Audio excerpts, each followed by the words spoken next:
Boulevard des opinions. Les journalistes de Soleil FM analysent l'actualité. Alphonse Moïse Soudé, bonsoir. Bonsoir à vous, Patrice Savalet, bonsoir à tous. Saturne Diossou, bonsoir. Bonsoir Patrice Savala, bonsoir à toutes, bonsoir à tous. Vigile Avancé, bonsoir. Bonsoir Patrice, bonsoir à tous. Il y a quelqu'un qui est enseignant sur le plateau? Oui, je suis là, je réponds au nom des enseignants. Alors, vous êtes prêts pour lundi? Oui, tout à fait prêt. Alors, et comme on le dit, après environ 2 mois de repos, les acteurs de l'école reprennent lundi prochain le chemin des classes. Et tout augure d'une bonne reprise des classes quand on sait que les acteurs sociaux se sont rencontrés pour parler d'une même voix. On annonce des avancées dans les négociations entre gouvernement et responsables syndicaux. Il faut dire que plusieurs membres du gouvernement et les secrétaires généraux des centrales et confédérations syndicales étaient au rendez-vous ce jeudi à Porto Novo, une note de satisfaction. Nous allons écouter à l'issue de cette rencontre le président de la commission chargée donc de concertation et de négociation collective, Abdoulaye Bio Tchani. La rencontre de ce jour s'inscrit dans le cadre et la perspective de l'organisation d'une rentrée scolaire et universitaire apaisée. À cet effet, j'ai une pensée particulière pour l'ensemble des enseignants, des partenaires sociaux de l'éducation, des parents d'élèves, des élèves et des étudiants. À chacun et à tous, je transmets l'engagement du gouvernement à leur côté pour faire de l'école béninoise le lieu de toutes les intentions afin d'assurer un enseignement de qualité à tous les niveaux. Cette présente session sera donc consacrée à faire le point des diligences effectuées dans le cadre de la préparation de la rentrée scolaire. Et cette rencontre a été tout de même boycottée par la CSTB et l'UNSTB, mais les acteurs sociaux qui étaient disent que c'est une note de satisfaction. L'un de leurs porte-parole, Moundassirou Chabi, que nous allons écouter à l'issue de la rencontre. Si nous nous voyons et que nous devons réellement préparer une année scolaire apaisée, cela suppose que notre session doit apporter des réponses concrètes aux problèmes du système éducatif. Il est normal également qu'à l'issue de cette session, le gouvernement puisse nous dire de façon responsable et crédible qu'est-ce que ces milliers, ces centaines d'enseignants qui sont en activité de depuis une décennie et qui n'ont jamais perçu un salaire, quel va être leur sort. À quand le premier salaire pour eux et quel est le plan du gouvernement pour appuyer les arriérés. C'est tout à fait normal également que nous puissions sortir d'ici avec une pensée particulière pour les enseignants qui vacataires, qui, du point de vue en charge de l'éducation, sont là, ils savent très bien que c'est un effectif important du système. Qu'est-ce que l'on fait pour améliorer le taux horaire? Quelles sont les diligences qui sont faites par le gouvernement et à quand la jouissance des effets de cette diligence-là? Moundassirou Bassabi qui donc nous énumérait les avancées notées au cours de cette deuxième session des négociations entre le gouvernement et les responsables syndicaux. Alphonse Moïse Soudé, je commence par vous, puisque vous êtes un enseignant. Est-ce qu'on peut dire à la date d'aujourd'hui que l'année scolaire qui s'annonce apaisée? Non, il y a un an, on nous a tenu le même discours, que la rentrée scolaire s'annonce de façon apaisée. Mais vous savez, dans la dernière intervention, j'ai retenu une question: à quand la jouissance de cette diligence? Parce que quand vous promettez, une chose est de promettre, une chose est de tenir ses promesses. C'est vrai qu'on a promis prendre en compte un certain nombre de réalités. Est-ce que de façon concrète, les enseignants peuvent, quand est-ce qu'ils vont entrer dans leurs droits? Parce que c'est là le problème. Il ne sert à rien de montrer à la face du monde devant caméras et micros que bon, il y a eu une négociation centrale syndicale gouvernement, on a décaissé environ 12 milliards pour régler les problèmes. Ça, c'est sur papier. Mais en réalité, quand est-ce que... Parce que quand vous êtes enseignant et que vos parents apprennent que le gouvernement a décidé de vous payer vos primes, les yeux sont rivés sur vous. Et tout le monde attend que vous veniez leur dire: nous avons déjà touché. Maintenant, quand est-ce qu'on va leur donner l'argent? Parce qu'il ne faut pas bluffer les enseignants. Ils vont commencer la rentrée normalement lundi. Ils vont peut-être faire les premières évaluations, les premiers contrôles. Je parle d'interrogation écrite. On va faire le premier trimestre sans que rien ne tombe. Parce que c'est ça qui fait mal. Et voilà qu'on leur dit désormais: vous avez droit à 10 jours de grève dans l'année. Et c'est compliqué. Moi, je suis d'accord, on a négocié, d'accord, on a retenu, satisfait un certain nombre de revendications. Mais quand est-ce qu'on va, on va débloquer les fonds? C'est ça l'essentiel. Ce n'est pas les accords à poser sa ceinture au bas d'un document pour dire, pour promettre quoi que ce soit. Moi, ça m'intéresse pas les promesses. C'est la réalisation des promesses qui m'intéresse. Parce que quand on ne réalise pas les promesses, l'enseignant, vous savez, on a interdit aux enseignants de ne pas faire des mouvements d'humeur. Mais l'enseignant en situation de classe... On n'a jamais interdit les mouvements. On a limité juste le droit de grève. Mais de qui se fout-on? L'enseignant en situation de classe a sa façon de faire la grève. Donc je voudrais que le gouvernement fasse diligence pour que dès les premières semaines de la reprise, qu'on puisse libérer ces fonds-là. Parce qu'un enseignant qui a faim, un enseignant qui n'est pas bien documenté, qui vient en situation de classe, il va faire un service minimum. Donc je voudrais que le ministre Abdoulaye Biya-Tchane puisse voir son collègue des finances ou bien voir au niveau du conseil des ministres qu'on puisse vite décaisser l'argent et mettre les enseignants dans de bonnes conditions de travail. Parce que si vous voulez exiger des résultats d'un enseignant, donnez-lui les moyens. Donnez-lui les moyens dont il a besoin pour pouvoir accomplir sa mission. Parce que c'est une mission que l'enseignant accomplit. Former des êtres humains, ce n'est pas facile. Mais quand vous n'êtes pas vous-même à l'aise, vous ne pouvez pas rester le ventre creux devant des apprenants et donner de l'éducation. Donc je voudrais qu'on aille vite, qu'on libère les sous. Et là, nous serons tous témoins. Quand il y aura des problèmes, on dit non. Et pourtant, le gouvernement a libéré les sous. Donc, il ne sert à rien de promettre sans libérer par la suite. Satoune Diossou, l'école béninoise a des problèmes que le gouvernement ne saurait régler en une seule année scolaire. Et au cours de ces négociations entre les membres du gouvernement et les représentants syndicaux, il a été fait, beaucoup de promesses ont donc été faites à ces acteurs sociaux. On a vu déjà à leur journée pédagogique que les sous qui devaient leur revenir sont virés dans les comptes de la plupart de ces enseignants. Est-ce qu'on peut encore être pessimiste quant à la bonne tenue de cette année scolaire 2018-2019? Les derniers événements peuvent nous amener à être à la fois optimistes et pessimistes. Parce que vous avez dit quand vous étiez en train d'introduire le sujet que à la rencontre, la toute dernière, celle d'hier, il y avait 2 syndicats qui ont eu à boycotter. L'UNSTB et la CSTB. La CSTB. Est-ce qu'il faut parler de boycott? Parce qu'eux, ils avaient déjà prévu leur sortie. La sortie, vous savez de quoi il s'agissait. Cette marche a été organisée pour dire tout le mécontentement des travailleurs affiliés à ces confédérations-là. En ce qui concerne les 10 jours de grève désormais, le droit de grève encadré, ils ont annoncé la manifestation, le gouvernement plus tard a mis sa rencontre sur la même date. Certainement qu'ils ont eu à choisir entre les 2 rendez-vous qu'ils avaient, ils ont préféré honorer le rendez-vous de la marche que d'être à l'Infosec de Cotonou pour cette rencontre. À en croire ces avancées, si je peux ainsi l'appeler, parce qu'une communication a été vite faite autour. On a dit le gouvernement, je crois, pour cette année, avait promis 10 milliards et autres, et qu'il serait allé jusqu'à 12 milliards. Et que c'est des avancées, ça témoigne de la bonne foi du gouvernement. Et vous savez que, à la veille de chaque rentrée, il y a toujours ces promesses qui sont faites. Il y a ces avantages qui sont accordés aux enseignants comme miroite pour dire, bon, en principe, tout devrait bien partir. Et l'essentiel, ce n'est pas de partir, il faut aussi arriver à point. Il faut faire une traversée paisible. Et c'est là la grosse interrogation. Parce que si vous faites attention, on a l'impression que le gouvernement, ces derniers mois, a plus travaillé à s'apprêter pour une guerre avec les enseignants et autres travailleurs de l'administration publique que d'apporter satisfaction à leurs doléances. Et faites attention. Déjà, il y avait des signes qui annonçaient une rentrée qui pourrait être perturbée. Parce que l'année dernière, il y a eu un bras de fer qui s'est achevé, s'il faut le dire, en défaveur de ses partenaires sociaux, les enseignants qui n'ont pas obtenu une gain de cause, défalcation faite non restituée. Ils ont toujours dit, ils exigent la restitution, ils ne l'ont pas eu. Ils ont repris les cours malgré eux. Le gouvernement a dit qu'il fera tenir les examens de fin d'année, quel que soit ce qu'a été l'état des lieux en matière de mouvement de grève. Il a fait, tous les examens de fin d'année ont été tenus avec des résultats fortunes diverses, comme on en a constaté.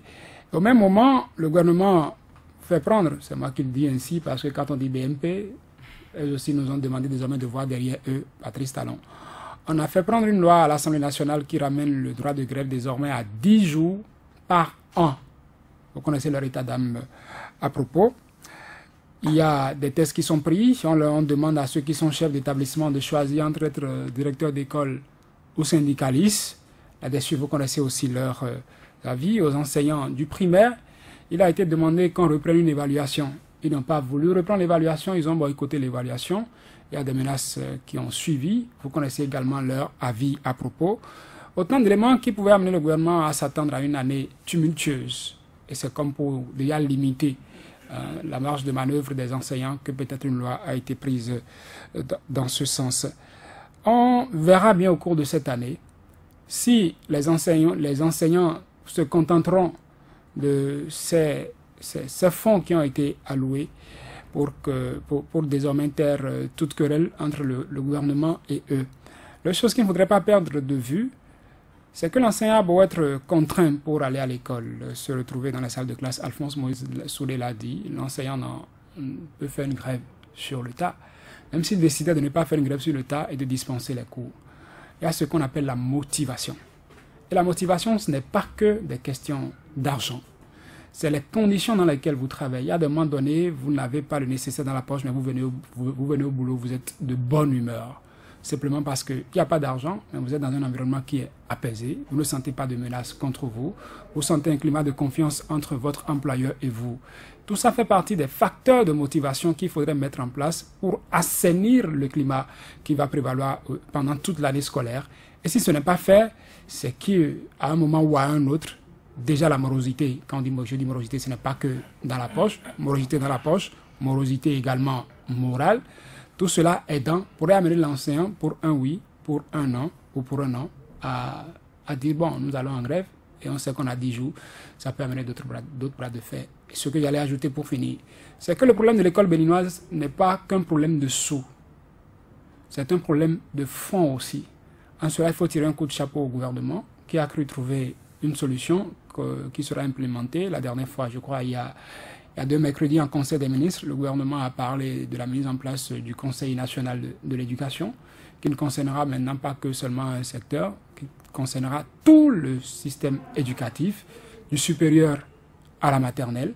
Et je crois qu'on va implémenter ça pour voir ce que cela apportera. Et c'est là un problème de fond qu'il faudra résoudre, le problème de fond de l'école béninoise. Vigile avancé, de par le passé, on constate que l'année démarre et après on procède à des redéploiements. Cette fois-ci, le ministère ou les ministères en charge de l'éducation dans notre pays ont vu juste et les redéploiements ont été effectués au cours de cette période de vacances. Les directeurs ont rejoint leur poste et lundi prochain, on peut dire que le travail va commencer. Les enseignants seront dans les classes puisque les emplois du temps sont en train d'être distribués à ces enseignants et donc les cours commencent véritablement lundi prochain. C'est vous qui avez raison, Patrice Savala, et là-dessus, je ne suis pas d'accord avec Alphonse Moïse Soulé lorsqu'il disait que rien n'est fait, rien n'est préparé. J'ai l'impression que non, cette année, ça a changé par rapport aux années antérieures, par rapport à il y a 1 an, par rapport à 2 ans, où effectivement, il n'y avait rien. Rien. La petite question, c'était de savoir, mais un parent, ça va au marché, ça achète les cahiers, ça achète les fournitures pour ses enfants. Voilà comment lui prépare la rentrée. Les enseignants, certainement, revisent leurs fiches, ils font ceci, ils font cela, ils rejoignent leur poste. Mais les ministres, eux, ils préparent la rentrée comment? Ils n'avaient pas bougé. Mais cette fois-ci, oui, on a constaté qu'ils ont fait ces réunions-là. Ils ont, eux aussi, préparé la rentrée. Ils ont affecté, comme vous avez dit, ils ont apprêté des choses pour la rentrée. Comment ils ont apprêté? Est-ce que c'est la solution? Est-ce que ça résout vraiment les problèmes? Bon, ça c'est une autre question.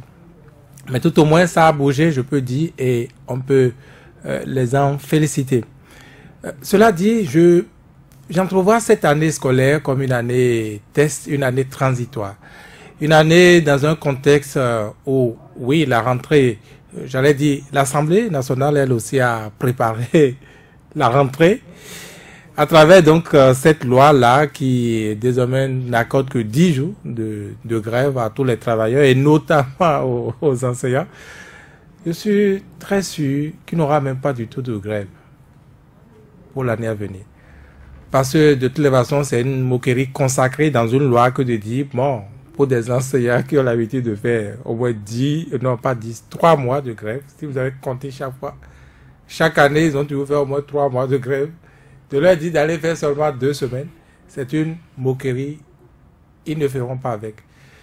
Mais la grève va se transformer, la grève va se métamorphoser pour devenir autre chose.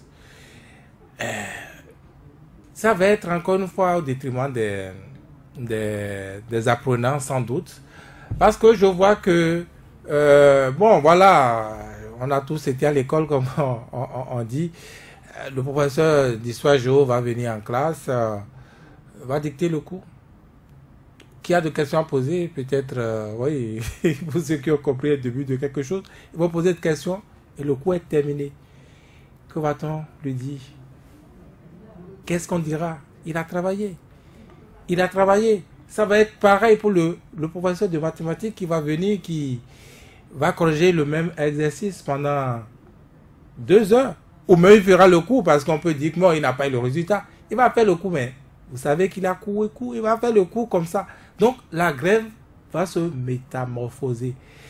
Je ne sais pas si la meilleure solution c'est celle-là qu'on a trouvée au forceps, sans dialogue, sans rien, comme ça on l'a imposé, alors que les revendications sont là. Vous avez dit que l'année risque d'être perturbée par des revendications inachevées de l'année passée. Je ne crois pas. Je ne crois pas. Les enseignants sont tous blasés, sans plus. Voilà, à quel sens se vouer? Est-ce donc les syndicalistes, comment l'autre les appelle? Voilà, ces syndicalistes affairistes qui déclenchent des grèves pour aller les monnayer. À qui se vouer désormais? Donc les enseignants sont à ces questions et je ne suis même pas sûr que un syndicat appelant à une grève verrait vraiment les enseignants derrière comme d'habitude. Donc ça va être une année bizarre quand même, où les problèmes sont là, le moral n'y est pas, on va dire. Parce qu'il a aussi des problèmes spécifiques. Hein. Globalement, on peut dire que oui, les enseignants, leur condition n'est pas si mauvaise que ça. Mais il a des problèmes spécifiques. Par exemple, on leur a concédé, n'est-ce pas, des statuts particuliers, des statuts inapplicables. Mais alors, on applique ça comment? On corrige ça comment? Est-ce qu'on corrige? Qu'est-ce qu'on fait?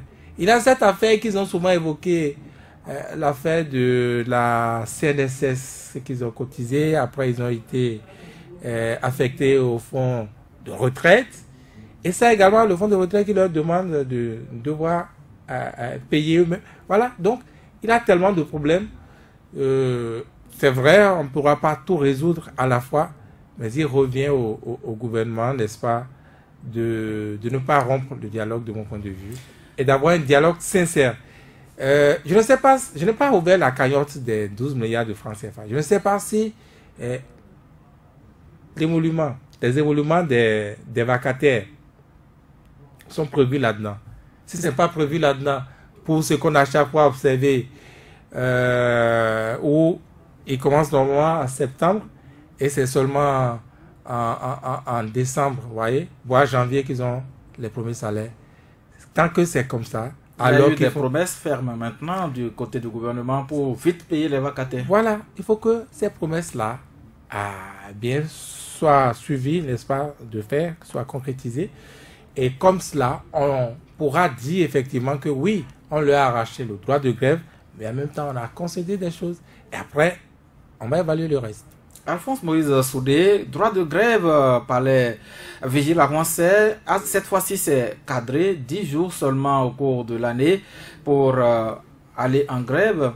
Et il y a des menaces qui planent également sur des éventuels grévistes au niveau de nos différentes administrations. Il n'en est aussi question dans l'éducation, vous savez. Mais lorsque vous dites que on peut faire une grève sur le tas, est-ce que les directeurs ne seront pas commis à la tâche pour répertorier ces enseignants indélicats, si vous le voulez, qui se mettraient dans ces grèves sur le tas?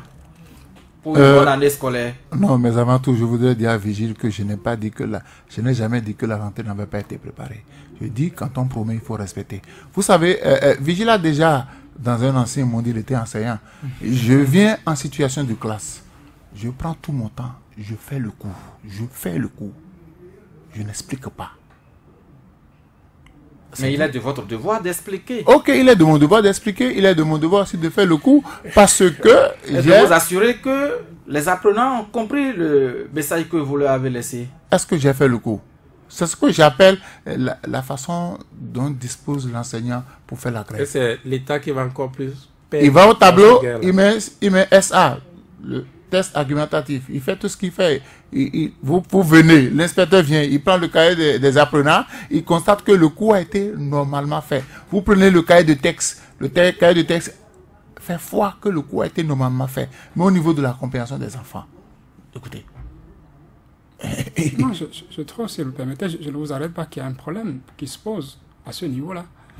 Parce que n'oubliez pas que, oui, les enfants sont comme ces herbes-là qui pâtissent quand des éléphants se battent.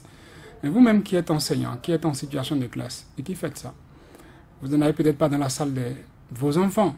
Mais vos enfants aussi sont dans d'autres salles, sont dans d'autres classes ailleurs en train de suivre d'autres professeurs qui feraient peut-être la même chose. Oui, qu'est-ce que je voulais dire par là? J'ai dit... Et n'oubliez pas que quand vous faites ça, ce que vous êtes en train de dire, quand un enseignant fait ça, pas vous, Alphonse Moïsouli, quand un enseignant ferait ça, et en évaluation, tout de suite, ça va arriver, ça va sortir. Alphonse, laissez-moi répondre à ça. Laissez-moi finir, s'il vous plaît. Vous êtes libre d'apporter toutes les réponses que vous voulez face à cette colosse de conscience que je suis en train de dire. Je le dis parce que, oui, derrière chaque 0 que vous mettez sur une feuille, chaque 2 que vous mettez sur une feuille, chaque 4 que vous mettez sur une feuille, c'est également une évaluation à vous-même, qui vous concerne vous-même enseignant. Si vous êtes dans une classe de 60, et dans votre matière, vous vous rendez compte qu'il y a 50 qui n'ont jamais la moyenne, et que vous êtes conscient que c'est compte tenu de vos mécontentements que vous avez avec le gouvernement que vous faites ça, c'est quand même un miroir pour vous aussi. Et n'oubliez pas qu'à un moment donné, il y a un conseil de classe qui se fait quand on constate que dans une matière, vous ne me direz pas le contraire, un conseil de classe qui se fait, bon, on dira, dans telle classe, ça ne va pas dans telle matière. Qu'est-ce qui se passe? Trouvons les solutions pour sortir les enfants de là, parce que ce sont eux l'objectif ultime. Et les élèves parlent beaucoup aujourd'hui. C'est l'idéal, me dirait Vigile Avancé, parce qu'il s'apprête il s'apprête en conséquence donc pour me répondre. Et n'oubliez pas aussi que le gouvernement, comme pour cadrer tout ça, c'est pourquoi je disais tout à l'heure que j'ai compris que pendant les vacances, le gouvernement s'est plus apprêté à faire la guerre aux enseignants, à faire la paix, à donc pacifier le climat. Que désormais, selon les explications que j'ai entendues du ministre Mao Yonkakbo, il y a une obligation de résultat que les chefs d'établissement ont désormais et qu'ils veilleront à cela. Oui, ça tenait de le problème n'est pas là. Si Ozil voulait répondre. Non, le problème n'est pas là. Vous savez, je dis, ce n'est pas en ramenant à 10 jours de grève qu'on va régler les problèmes. Ce n'est pas en ramenant à 10 jours de grève qu'on va empêcher l'enseignant de réclamer ce qui lui revient du droit. Parce qu'on a... Mais on s'assure que les enfants en quittant la maison vous avez suivi véritablement. Le représentant, il dit, il y a des enseignants qui sont en attente de percevoir leur premier salaire. Et c'est pourquoi j'ai dit, on a promis d'accord, mais il faudrait régler. Le problème, c'est quoi? Moi, écoutez, je suis allé à l'école en terminale littéraire. Vous imaginez, parce que le professeur n'a pas envie de faire de cours, vous imaginez qu'en terminale littéraire, le professeur d'anglais qui a 3 heures de cours avec vous, il met une petite chanson au tableau. On chante et puis il est là. Il fait interrogation, il distribue de bonnes notes à tout le monde. Surtout ceux qui dansent bien. Ok. D'accord. Il vient. Il a certainement reçu une de ces notes-là. Alors, il met au tableau. Ça me rappelle la 5e. Alors, en terminale littéraire, il a fallu que... Vous avez appris Tingalayo en 5e? Oui, il a fallu qu'on se lève un jour. Le même programme. Mais je vous dis, le jour, les programmes ont changé. Le jour, on s'était fâché, nous sommes plaints au directeur. Le directeur lui a fait les remontrances. Au prochain coup, nous avons fait 3 interrogations en 2 heures. C'est pour dire quoi? Pédagogiquement, c'est faisable. Pour opérer aussi. Mais quand il a fait ça, plus personne n'a eu le courage d'aller parler. Puisque ces interrogations ne nous ont pas rapporté de bonnes notes et nous étions en fin de semestre. Donc c'est pour dire qu'on n'a pas besoin d'empêcher l'enseignant de faire la grève pour qu'il fasse ce qu'il veut. Mais... La grève, c'est contre qui? Écoutez... Je vous donne un seul exemple. Si le ministre Biochane, il a pris des engagements, ok. Au nom du gouvernement. Au nom du gouvernement, si d'ici au 31 décembre 2018, aucun de ces engagements ne sont respectés. Vous lui faites la fête de premier. Pardon? Vous lui faites la fête le 1er, puisque vous avez donné comme délai le 31 décembre. Donc, voilà, donc c'est ce que j'ai dit. Si le gouvernement, je suis d'accord qu'on interdise, qu'on ne fasse pas trop de grève dans le système éducatif. Mais il faudrait que le gouvernement aussi respecte ses engagements. Parce que j'ai comme l'impression que les gens ne savent pas ce qu'est aller en classe en tant qu'enseignant le ventre vide. Je ne suis pas sûr que les gens comprennent ce que ça veut dire aller en classe en tant qu'enseignant le ventre vide. Alors que vous n'avez pas eu au salaire, vous n'avez pas pu bomber le torse à la maison pour jouer le papa. Vous allez en classe, vous avez devant vous 35, 40, 50, 70 élèves à qui vous devez dispenser le savoir. Vous-même, vous n'êtes pas fort. Parce que quand je dis l'enseignant a besoin de moyens, un bon enseignant, chaque mois, doit acheter les ouvrages. Il faut qu'il ait l'argent pour acheter les ouvrages. La connaissance, elle est dynamique, elle n'est pas statique. Et quand vous voulez être un bon enseignant, si vous ne vous cultivez pas, vous venez en classe, vous donnez une réponse, un enfant se lève parce que lui, son parent, lui a ramené des bouquins de l'Europe, il vous dit le contraire. Il va vous humilier devant ses camarades. Donc, pour ne pas être humilié, l'enseignant a besoin de mettre sa connaissance à jour. Et ça a un prix. Donc, je dis, si le gouvernement veut que le travail se passe très bien, les engagements pris doivent être respectés. C'est clair. Parce qu'on va dire, écoutez, on ne va pas respecter nos engagements, ils ne peuvent plus faire grève. C'est ça qui va se passer. Parce que les préparatifs de la rentrée sont passés par l'interdiction, par le fait de ramener les grèves à 10 jours. Ça aussi, c'est pour préparer la rentrée parce que le secteur qui fait le plus la grève, ce sont les enseignants. Donc, ça aussi, ce sont les préparatifs de la rentrée. Mais je dis, et j'exhorte le ministre qu'il fasse diligence pour que les engagements pris pour une rentrée apaisée soient respectés. C'est très important. Parce qu'on va dire, on ne va pas respecter, ils ne pourront rien faire. Ils ont 10 jours dans l'année. C'est 2 jours dans un mois.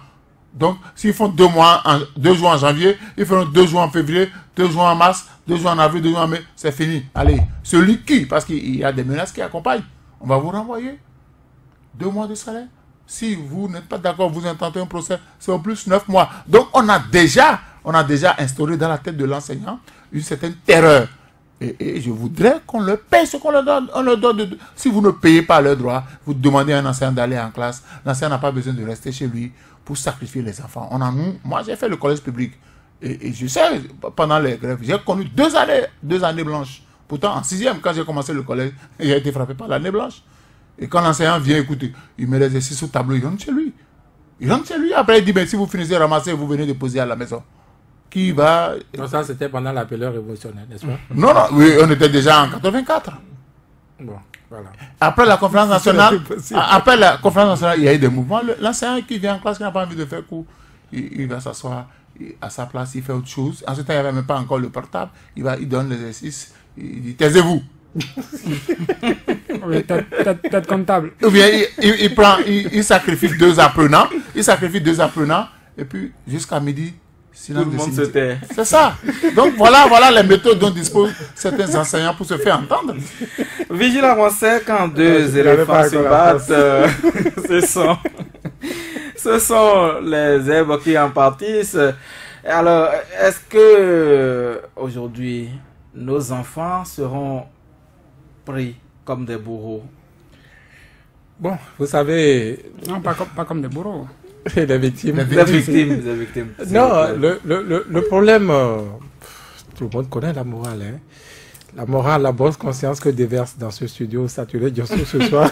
Souffrez, ces derniers temps, je suis dans l'ascension. Je comprends. Je suis dans l'ascension. Oui, je comprends. Mais nous, on est sur terre. Ah bon? Ouais, non, on est sur terre, non pas des agents du mal, mais nous disséquons la situation. Voyez, ça c'est, disons, voilà, il me perturbe lui. Disons, là c'est en classe. Ça c'est en situation de classe. La même chose, ça peut valoir dans un bureau où la dame se dépêche, déjà elle se dépêche pas d'habitude. Et là elle se dépêche pas du tout alors de vous servir. Vous allez faire quoi? Elle vous regarde à peine hein, et elle continue son... Mais elle a d'autres soucis. Le gouvernement ne les respecte pas. Estime-t-il? L'Assemblée se croit plus maligne qu'eux. On prend 10 jours. Et donc, voilà. Eux-mêmes, ils vont chercher leur solution. Et ceux dont on parle, ils auraient dû anticiper. C'est ce que je dis. Vous donnez bien de leçons. C'est bien. Vous dites que vous êtes dans votre ascension, mais ils ne sont pas dans votre ascension. Et ces paroles-là, ils écoutent ça tous les dimanches aussi, ils écoutent ça à la mosquée les vendredis. Ils entendent ça aussi, les CP, machin, l'administration, ils viennent dire ça, les parents d'élèves avec Bani. Ils disent ça. Mais nous, que faire de ça? Parce que eux également, ils sont des victimes. Ils sont parents d'élèves en plus. Ils sont des victimes. Mais qui peut alors avoir pitié d'eux? C'est de cela qu'il s'agit. Ce n'est pas des gens sans cœur. Encore moins nous, ce n'est pas nous qui insufflons ça. Mais c'est la situation. Donc, quand vous proposez de mauvaises solutions à des problèmes réels, ça amène de mauvaises répliques. Et c'est ce que nous voudrons éviter. Il n'y a rien à faire, ça va se faire. Les gens vont s'adapter. Mais est-ce que ça ne vous a pas interpellé ce silence-là autour donc de ces règlements, notamment cette loi-là? Cette loi contre la grève, ça ne vous a pas interpellé? Les syndicalistes, ils n'ont rien dit. Moi, j'ai contacté certains d'entre eux, ils sont dans le temps de la réflexion. Comment on s'adapte? Comment on s'adapte? Comme on en a vu sous d'autres régimes. Donc, c'est ce qui va se passer. Il n'y a pas de méchant ici. En tout cas, moi, je n'indique aucun mauvais chemin à quelqu'un. Je comprends, j'anticipe seulement. Et c'est ce qui va se passer. Voilà. Les enseignants vacataires de leur côté, Alphonse Moïse Soudé, connaissent d'avancées dans leur traitement. Désormais, ils seront payés compte tenu de leur diplôme. Et vite payés. Même s'il y en a qui continuent toujours d'être payés pour l'année scolaire achevée. Oui, et c'est normal que l'on soit payé en fonction de son diplôme. Je suis d'accord et je salue ces avancées-là. Et ça va apporter la joie. Mais je dis, nous sommes dans la phase réalisation. Nous sommes dans la phase réalisation. Nous étions dans la phase projection. Maintenant, nous sommes dans la phase réalisation. Qu'on réalise ce qu'on a promis. Moi, je ne dis rien d'autre. Hein, parce que si l'enseignant... c'est comme votre enfant au collège, vous ne lui achetez aucun bouquet, mais vous voulez qu'il soit le premier de la classe. Non. Si on veut que les enseignants soient performants, qu'ils donnent le maximum d'eux-mêmes, qu'on leur donne les moyens. Moi, c'est tout ce que je demande. Que le gouvernement respecte ses engagements et que l'enseignant même, puisque quand on parle de droit, il y a des devoirs. Les enseignants connaissent leurs devoirs quand ils vont en situation de classe. Il faut que le gouvernement aussi leur paye leurs droits. C'est comme ça, c'est un contrat. C'est un contrat avec des clauses bien déterminées. Les enseignants ont l'obligation de former des apprenants, de former de bons citoyens. Les enseignants ont le droit d'expliquer les cours. Les enseignants ont le droit de traiter les exercices, de corriger les copies, de les rendre, de ne pas massacrer les copies. Mais avant, il faudrait aussi que le gouvernement respecte ses engagements. Parce que je vous ai dit en l'entame de cette émission que c'est une formule que nous avons toujours entendue. À chaque rentrée, on dit nous aurons une rentrée apaisée. Mais quand on dit ça et que les enseignants ont repris les cours avec un train, on va s'asseoir, on s'endort, on oublie les enseignants. C'est comme ça que ça se passe. Et je voudrais que cette fois-ci, qu'on nous prouve le contraire. Et je viens de dire ici merci au gouvernement de mon pays qui pour une fois a pris ses responsabilités et qui a compris l'importance de l'éducation, l'importance de la formation des citoyens. C'est aussi simple que ça. C'est pas compliqué. Dans le privé, vous n'avez pas ça. On ne fait pas de grève dans le privé. Vous faites la grève dans le privé, on vous montre la porte.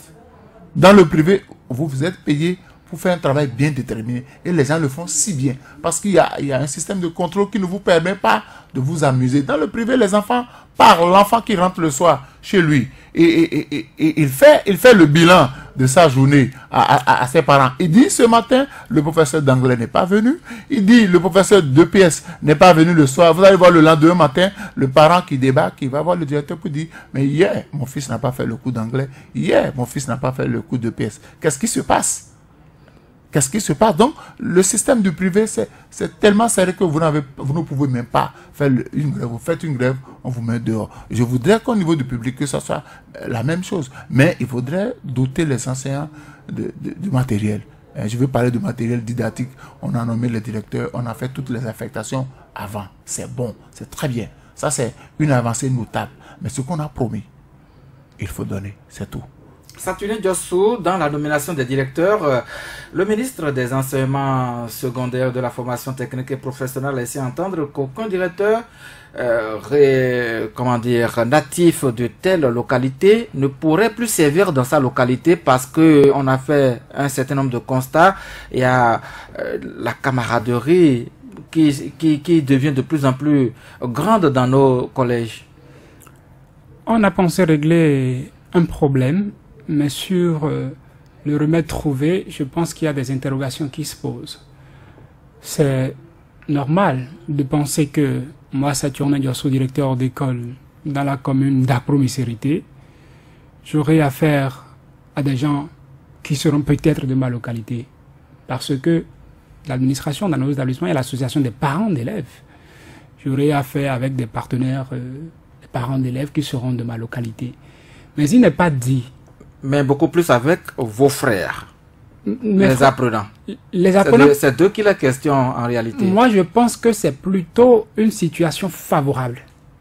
Parce que moi, dans un établissement, à la tête d'un établissement dans la commune d'Apro-Misérité, je voudrais, au-delà de cette obligation morale que j'ai, de faire un résultat, de réussir ma mission, de voir derrière cette mission réussie des frères que j'aurais aidé à travailler. Pas en bonifiant les notes qu'ils auraient eues dans telle ou telle autre matière.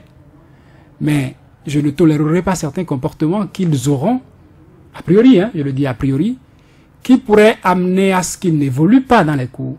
Si je constate qu'il y a tel enfant qui ne travaille pas, je connais ses parents. Je ne vais pas me taire devant un zéro pris par un enfant d'un voisin dans le quartier, d'un frère, d'un cousin ou bien de quelqu'un d'autre que je connais. Je ne me tairai pas devant ces zéros. Mais vous savez tout de même que aujourd'hui, par exemple, lorsque vous avez le BPC et que vous n'avez pas votre moyenne de classe, vous n'allez pas en seconde. Mais celui-là, l'enfant qui a le BPC et qui veut aller en seconde et que ses parents veulent aider à aller en seconde et que le directeur est de leur localité, il peut avoir quand même quelque chose pour aider cet enfant à rejoindre la seconde plutôt que de reprendre la troisième et chercher sa moyenne de classe. Est-ce que c'est le directeur de l'école qui va calculer les moyennes dans les classes pour les apprenants, pour les professeurs à leur place? Je ne pense pas. Ne prenons pas un cas isolé qui pourrait arriver sur 1000 comme un cas qui nous permettrait de prendre une décision de cette envergure. Je ne pense pas. Donc je voudrais qu'on réfléchisse jusqu'à ce niveau avant de le dire. De l'autre côté, on a peut-être pensé que oui, puisqu'il vaut mieux parler de ça pour ne pas mettre les gens mal à l'aise. Moi, Saturnin Diosso, directeur d'école à Djougou, ou je ne sais quelle autre localité du Nord, j'aurais oui cette envie de faire le résultat, d'avoir cette obligation, en tout cas d'avoir le résultat qu'on attend de moi en fin d'année.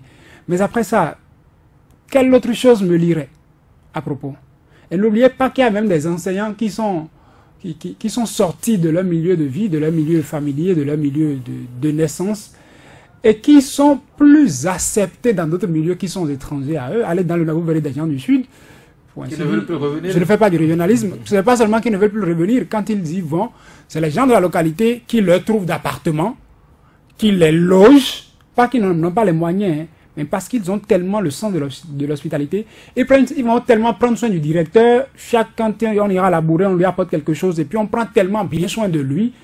Le directeur n'est peut-être pas dans son milieu de naissance, mais il se retrouve avec des gens formidables. Et cet accueil qu'il a là-bas, ce n'est pas évident qu'il l'ait dans son milieu de naissance. C'est souvent un milieu hostile. Et quand vous êtes rigoureux par rapport à ça, on dit, mais voilà ce qu'il est en train de faire. Le problème que cela pourrait résoudre au niveau de l'enseignement secondaire, surtout c'est quoi? C'est peut-être ce problème et ce n'est pas d'ailleurs le directeur d'école qui le fait, ce sont les parents d'élèves qui cherchent à le faire, qui se disent, CG Apro-Misérité, s'il y a des enfants d'Apro-Misérité qui ont pris par l'université, qui ont le diplôme requis, et qu'on est en train de chercher des enseignants vacataires, il vaut mieux permettre aux fils du terroir d'être embauchés que de donner la possibilité à d'autres personnes. Et vous avez dit diplôme requis. Ça veut dire qu'ils ont le diplôme. Il peut m'arriver qu'il y a des gens qui n'aient pas le diplôme requis, qu'on fasse ce genre de trucs à propos. Mais regardez tout ce que le gouvernement a mis en place comme filtre dans le recrutement des enseignants vacataires. Je trouve que cela seul suffit pour régler déjà ce problème, si tant est que dans une localité, un natif du milieu se retrouverait en position administrative et qu'on jugerait une position qui influerait sur les résultats. C'est pourquoi je dis il y a des considérations qu'il faut prendre en compte pour prendre certaines décisions. Je ne dis pas par là que la décision n'a pas été mûrie, Mais je pense que cette histoire de pas de fiche de terroir, pardon, parce que ce n'est même pas dans le département. Hein. Ouais. C'est comme si dans tout le département de Lomé, on ne verra aucun natif des communes de Lomé à la tête d'un établissement. Ben, ça fera le brassage. Envoyons-les au nord, ils vont faire... Même à l'approche de leur retraite, parce que là, ils ont la faveur d'avoir servi l'État pendant un certain nombre d'années. Dès qu'ils s'approchent de leur retraite, il faut leur favoriser la tâche en les ramenant chez eux pour qu'ils puissent se constituer une bonne retraite. Peut-être que le gouvernement va revoir cette autre mesure aussi, parce que s'il faut appliquer ça, c'est clair que c'est comme si on dit en aucun cas, vous devrez vous retrouver dans votre département d'origine en position administrative. Donc, c'est des considérations qu'il faut prendre en compte parce qu'on pensera trouver une solution, alors que la solution, elle ne serait pas efficace et elle va, au fil de l'année, en tout cas au cours de l'année scolaire ou bien au fil de quelques années scolaires, présenter cet art et on se dirait, cette mesure, pourquoi l'avait-on prise? Vigile Avancé, est-ce que vous trouvez que cette mesure sera inefficace? Non, moi je trouve plutôt que c'est une bonne solution. Parce que en la matière, il n'existe pas une meilleure solution. Ça peut avoir ses limites, mais c'est une solution proposée à la suite d'un diagnostic. Et je pense que oui, en principe, ça devait avoir beaucoup plus de solutions que des choses à regretter.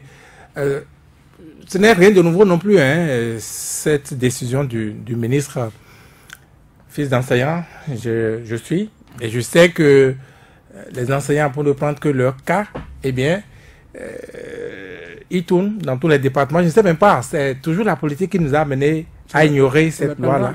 Pardon? Ils deviennent des pèlerins en temps. Oui, mais c'est comme ça. Et par contre, moi, par exemple, c'est comme ça que je connais le Bénin. Et je n'en suis pas peu fier. Voilà, donc, vous parcourez le pays et c'est seulement dans les 5 dernières années de votre carrière que vous revenez dans votre département, fini dans votre département. C'est comme ça, c'est connu de tous. Le principal problème ici que veut résoudre cette décision, c'est d'abord la pression. Et il est vrai que vous n'êtes pas sans savoir qu'il y a ces genres de pression, notamment au niveau des résultats scolaires, où pendant les examens, il y a des formes, des systèmes de tricherie bien organisés, par exemple. Pour ne donner que ce cas-là, donc il a plusieurs formes de pression. Et donc, c'est entre autres ce diagnostic qui a mené à prendre cette décision-là. Je ne vois pas en quoi cela pose un problème. Au contraire, vous avez parlé de brassage. Et ce n'est pas rien non plus pour un pays comme le nôtre. Moi, après 32 ans, je suis reparti dans la commune de Waké en octobre dernier. Après 32 ans. Ça aurait été maintenant que je ne connaîtrais même pas, voilà. Et j'aurais pu repartir ailleurs. Donc, ce n'est pas rien. Ce n'est pas rien. C'est ce genre de choses, surtout dans un pays où on peine à construire l'unité nationale.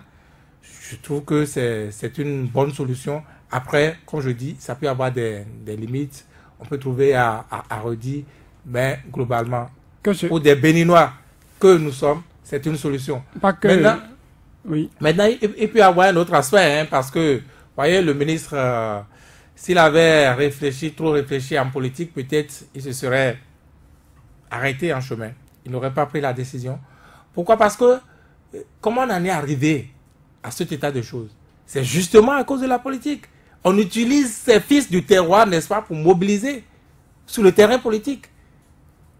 Et c'est bien ça. Et ces enseignants, acteurs politiques, activistes politiques, voilà, ils sont couverts, ils ne bougent pas.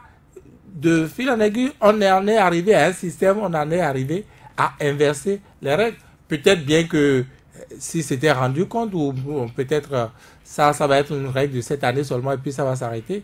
Je n'en sais rien, mais au moins une élection ou une élection et demie serait déjà passée par là. Alphonse Moïse Soudé, je pense que vous avez suivi les redéploiements qui sont faits cette année. Est-ce que vous avez fait le constat que cette mesure a été effectivement respectée? Oui, vous savez, un agent permanent d'un État doit tourner dans tout le pays. Et il y a des gens qui n'aiment pas bouger de leur localité, il y a des gens qui n'aiment pas bouger. Pour ne pas être dépaysé? Non, c'est pas question de dépayser. Vigile l'a dit, moi, la plupart de mes frères qui sont restés à la fonction publique ont fait presque tous les départements. C'est ce qui a fait que j'ai fait. Je connais le Bénin. Je suis pas béninois de Cotonou, ni de Porto Novo. J'ai commencé par le Nord. Déjà, à l'âge de 3 ans, j'étais parti pour le Nord. J'ai commencé l'école là-bas. J'ai eu mon premier diplôme là-bas. C'est ça aussi, c'est le Bénin. On a jusqu'à ce jour des amis au Nord. Ok. Voilà. Il y a pas longtemps, il y a même pas encore, moi, je suis passé par Parakou, Djougou, Natitengou, c'est des coins que je connaissais. Mais je dis, c'est normal que, en tant que Béninois, qu'on ne se cramponne pas à un seul département, qu'on fasse le tout, parce que ce brassage-là, ça permet aux habitants des autres localités de découvrir de nouveaux visages, d'acquérir de nouvelles connaissances et de savoir comment l'homme de Porto Novo qui va par exemple à Abomey, les Abomey qui n'ont jamais vu un Porto-Novien vivre, on saura que voilà comment les Porto-Noviens vivent, voilà leur façon de vivre, et ça aussi, ça enrichit le peuple. Et ça cultive la tolérance. Ça cultive la tolérance parce que quand vous êtes dans votre milieu d'origine, il y a des directeurs qui cultivent le favoritisme. On dit, il faut, le chef quartier vient nuitamment peut-être voir le directeur, lui met un peu la pression, toi tu es des nôtres, tu peux pas nous refuser ça. Mais de la même manière, celui-là qui est venu d'ailleurs peut être menacé. Non, écoutez, quelqu'un l'avait dit, je crois que c'est Saturne qui l'a dit, quand nous étions encore élèves, et quand on affectait un parent, loin de... Il y avait des comités d'accueil, c'est-à-dire quand on a appris qu'à la rentrée prochaine, moi j'ai fait par exemple WhatsApp, et encore quand on a appris qu'à la rentrée prochaine, il y a des enseignants qu'on a affectés. Avant que ces enseignants arrivent là, on leur a déjà trouvé des maisons. Ça, c'est le rôle de l'association des parents. Ce n'est pas association de parents d'élèves. Ce n'est pas association de parents d'élèves. On n'est pas obligé de faire ça. Non, ce n'est pas association. Il y a les chefs de village, il y a les maires, on nous a envoyé des enseignants. Donc, pour mettre l'enseignant à l'aise, parce que s'il vient dans une localité où il ne connaît personne, il doit se mettre à chercher la maison, c'est compliqué. Et en ce temps, quand les enseignants venaient, ils étaient accueillis par les maires. Et on les installait, on les mettait à l'aise. Parce qu'on sait qu'ils ne sont pas originaires de ce milieu, pour qu'ils ne soient pas dépaysés, on les mettait à l'aise. Je crois que ce système va forcément reprendre, parce que quand on affecte de nouveaux enseignants dans un milieu, tout le monde sait qu'il y a de nouveaux enseignants qui arrivent, on leur prépare le terrain. Donc, il ne faudrait pas que des gens disent, moi, je suis du département de l'Ouémé, je n'ai jamais quitté l'Ouémé. Maintenant, ils vont quitter l'Ouémé pour aller dans la Donga, ils vont faire l'expérience, l'homme de la Donga. Mais lorsqu'on est contractuel, comme on en a dans le monde enseignant, je pense que ces redéploiements ne sont pas aussi faciles à faire. Écoutez, le ministre a dû trouver la solution. Donc, on n'est plus à cette étape. Puisqu'on est à l'heure des récits, là. Moi aussi, je vais dire l'autre avantage. Voyez, je sais pas, Jean Saturne, il a, voilà. Non, son papa n'est pas enseignant. Sa maman est enseignante. À moins que je me trompe, non? Et donc, moi, je me rappelle quand les enseignants, et souvent eux, ils se retrouvent au nord, voilà, il a ce brassage-là, au-delà même des fils de la région d'accueil, ce brassage-là entre des personnes venues de différentes régions du nord. Vous savez que le sud, comme le nord, est pluriel par exemple. Mais quand tous se retrouvent au nord, il n'y a pas de distinction entre l'homme d'Abomey, l'homme de Savalo, l'homme d'Agmaïzou, l'homme de Porto-Novo, l'homme de... C'est le travail qui les lie. Non, ils se font, c'est ton frère, c'est ton frère. Et ça également, c'est un élément qui manque aujourd'hui et qui rend plus difficile. Ça se ressent dans la politique au Bénin avec, n'est-ce pas, ce Roland de régionalisme accru là. On n'en prend pas conscience, mais ces genres de pratiques, vous voyez, diminuer déjà cela. Vous connaissez, vous savez que l'homme de, je ne sais pas, c'est au nord que j'avais appris ça, comment ils appellent ça, cette région du Mono, ça me revient plus. Mais c'est de là-bas, par exemple, que moi j'ai connu beaucoup de régions du BD, du sud ici. Vous avez la chance d'avoir été fils d'enseignant. Fils d'enseignant. Et pourtant, vous voyez, j'étais juste un fils d'enseignant et j'en profitais. Donc, que dit alors des autres, que dit des enseignants eux-mêmes et des autres corps. Donc, il n'y a aucun mal à cela. Satuné Yossou, peut-être vous aurez vécu les mêmes choses que vous aurez dit oui. Satuné Yossou, puisque Vigile Avancé vous appelle, moi aussi je vous appelle, et là, pour m'intéresser plutôt à ces apprenants qui vont devoir maintenant se séparer d'un certain nombre d'habitudes acquises au cours de ces vacances. Permettez que j'apporte la réplique. C'est pas une réplique. Pourquoi? Parce que moi, j'ai fait mes analyses tout à l'heure en me basant sur un côté. Le côté résultat. Et j'ai dit que si c'est à cause des résultats qu'on demande à ce qu'un actif d'un département n'officie pas dans le département, dans toute chose, comme cette décision, qu'un actif soit présent au poste de direction dans un établissement de son département d'origine, ça a ses avantages, ça a ses inconvénients. J'ai relevé les avantages, j'ai relevé quelques inconvénients, parce que je pense qu'il y a plus d'avantages que d'inconvénients. Maintenant, quand sorte quelqu'un de son département pour qu'il aille ailleurs dans d'autres départements, ils l'ont bien dit, je n'ai jamais été contre ça. Et on vous dira que par le passé, cet élan de régionalisme que nous constatons aujourd'hui n'était pas si prononcé que ça, que c'est aujourd'hui que ça se passe. Mais si ça se passe comme ça, posons-nous la question, et c'est aussi l'on dit, quelque part le politique a contribué à ça. Entre-temps, les enseignants ne se plaignaient pas à ceux qu'on envoyait dans ces départements au nord, du sud qu'on envoyait au nord, ceux du nord qu'on envoyait au sud, ne se plaignait pas. Vigile ne me dira pas que son papa... C'est pour punir quelqu'un, un enseignant, peut-être indélicat, à qui on reproche quelque chose. Depuis un certain nombre d'années en arrière, on a commencé par faire ces redéploiements punitifs. C'est pourquoi j'ai dit que c'est là que le politique a commencé par gâter la sauce, pour ainsi dire. Vigile ne me dira pas que son papa a eu à se plaindre de ses affectations au nord. Au-delà du brassage, les gens en profitent pour avoir des propriétés. Et quand vous êtes dans un département, vous quittez tout, vous avez de la ferme, vous avez tout et tout. Tout à fait. Et ils ont même du plaisir à rester, parce que ce n'est pas n'importe qui reste dans une localité et qui achète une parcelle dans la localité. La plupart, c'est qu'on reste dans une autre localité, on pense à la maison. Mais entre-temps, les enseignants avaient ce plaisir-là de circuler. Le politique est arrivé par la suite et a gâté la sauce. Et ça fait que des enseignants, ce n'est pas la même génération. La génération d'hier qui ne se plaignait pas a laissé place à une autre génération qui, déployée dans son département, n'a qu'une seule envie, revenir dans son département d'origine. Pas parce qu'elle a cette paresse de ne pas rester ailleurs ou elle n'a pas cette envie de rester ailleurs. Parce que déjà, il y a les conditions qui ne sont plus les mêmes. Les conditions d'hier, la vie ne coûtait pas si cher qu'aujourd'hui. Et il fait mieux vivre dans ces régions-là que dans les zones urbaines. Les gens s'y plaignaient bien avec le salaire qu'ils gagnaient. Mais au fil des années, la situation de l'enseignant n'a pas évolué avec le coût de la vie.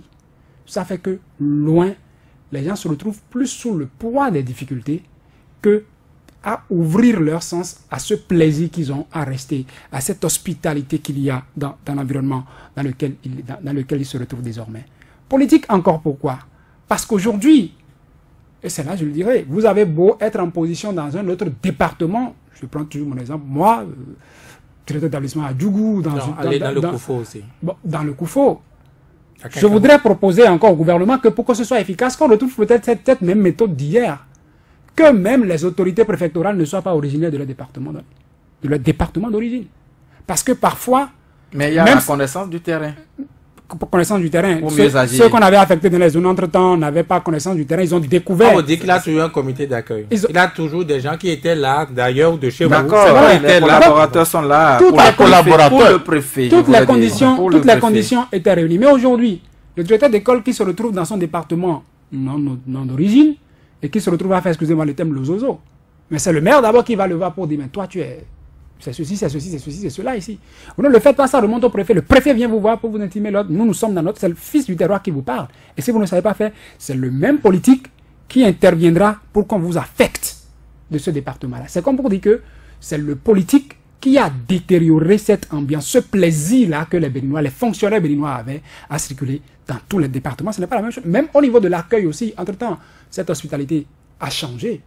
Il y a des établissements, il y a des communes ou des établissements dans lesquels vous allez... J'ai un professeur à moi qui m'a gardé, quand moi je suis au collège, je l'ai vu la dernière fois malade, mais c'est quand je cherchais à savoir ce qui se passait, on m'a dit, il a juste été affecté dans un établissement et les gens de la localité ne voulaient pas que ce soit lui qui soit là.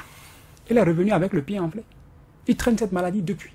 C'est l'envoûtement. Donc ça dit que dans un cas comme dans l'autre, les conditions d'hier ne sont plus les mêmes aujourd'hui. Non, mais vous ne pouvez pas prendre ce cas spécifique pour expliquer. Non, c'est pas possible. Je suis d'accord avec parce que moi-même je disais tout à l'heure qu'on va prendre un cas sur 1000 pour prendre une décision. C'est pour vous dire qu'il y a de ces élans aujourd'hui, le fils du terroir qui a commencé par être promu de la base, et la base ne retrouvant pas avec le fils du terroir, pourrait avoir 1001 moyens de vous mettre hors d'état de nuit. Et je ne voudrais pas érigé ça en règle, c'est pourquoi je le dis. J'évoque plusieurs cas, comme pour dire, hier, ce qui était comme ambiance, comme environnement, comme hospitalité, ce n'est pas forcément la même chose. Alors, si on veut refaire les choses qu'on a eu à faire hier, qui ont prospéré, contextualisons ces choses et prenons des mesures d'accompagnement pour y aller.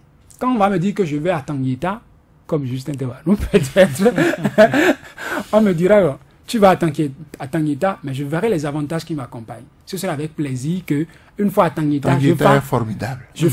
Que je fasse tout pour que ma famille me rejoigne à Tanguita, que de rester à Tanguita et de faire tout pour rejoindre ma famille à Misérité. À nos apprenants, Saturnin Diosso, cette fois-ci, puisque nous allons finir. Nos apprenants, c'est vrai, les directeurs d'école ont cette mission désormais d'avoir obligation de résultat. Mais qu'on n'oublie pas qu'ils ne peuvent pas fendre la tête de ces apprenants-là, comme les professeurs d'ailleurs ne peuvent pas le faire. Eux-mêmes, ils doivent laisser une certaine Je voudrais m'adresser aux parents.